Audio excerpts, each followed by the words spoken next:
में अंतर है। पाने का मतलब है तुम उनमें हो जाओ, फिर और वो तुम्हारे में हो जाए।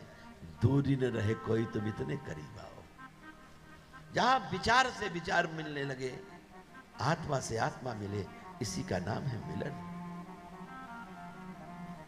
आज सुदामा जी अपने व्यक्तित्व के साथ बढ़ रहे हैं। कहे ठीक है, पर मैं आपकी कभी मदद नहीं कर पाऊंगा।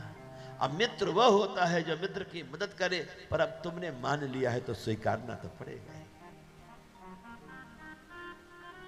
मां के पास गए, जब मां तंदूल देने लगी तो कृष्ण भी तो जानते हैं सब कुछ लीला, और मित्रता का नाटक भी बढ़िया कर रहे हैं कि गुरु माता मेरा पीतांबर फटा है, सुदामा को देख। सुदामा भी जानते हैं पीतांबर नहीं फटा, मेरा भाग फटा है, क्योंकि तुम तो राजा बनने वाले हो, तुम तो थोड़ी खाओगे। और ये दिखा क्या रहे हैं अभिनय में, कितना विश्वास है कि दोस्त को दे दो सब कुछ। ये लीला भी तो है। सुदामा जी ने कहा ठीक है, ले लिया तंदूर, श्रापित ले लिया। अब जब वहां गए दोनों साथ में हाथ पकड़ करके मतवाले हुए, नाचते हुए, वन को देखते हुए, विचरण करते हुए, जैसे आजकल यहाँ रिमझिम रिमझिम बरसात हो रही है ना। जब प्रभु का मिलन होता है भक्त और भगवान का, तो मिलन का आनंद यही बरसात है। जब पृथ्वी और आकाश मिलते हैं तो बरसात ही तो होती है। बरस ही जलधि भूमि नियर आए। जब बादल नीचे की ओर आते हैं ना, तो समझो बरसात होने वाली है।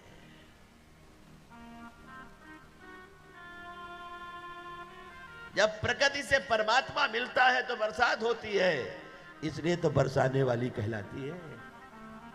जो बरसती है वो बरसाने वाली है। कथा बताती है प्यारे, गए दोनों, हुई बरसात। सुदामा जी दूसरे पेड़ में चढ़े, कन्हैया दूसरे। सुदामा जी को लगा अब त्यागना है मुझे, आंसुओं की बरसात होनी चाहिए, मेरे लिए कृष्ण रोएगा आज। ये संकल्प किया कि क्योंकि मैं अपने जीवन में रोऊंगा, आइए मेरे जीवन देने में रोएगा। कि मित्र को क्या जीवन दिया है। सुदामा जी तंदूल खाने लगे।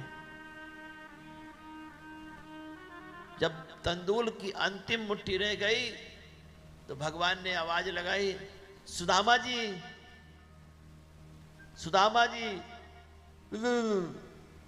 कट कट कट, ये क्या कर रहे हो? ठंडी लग रही।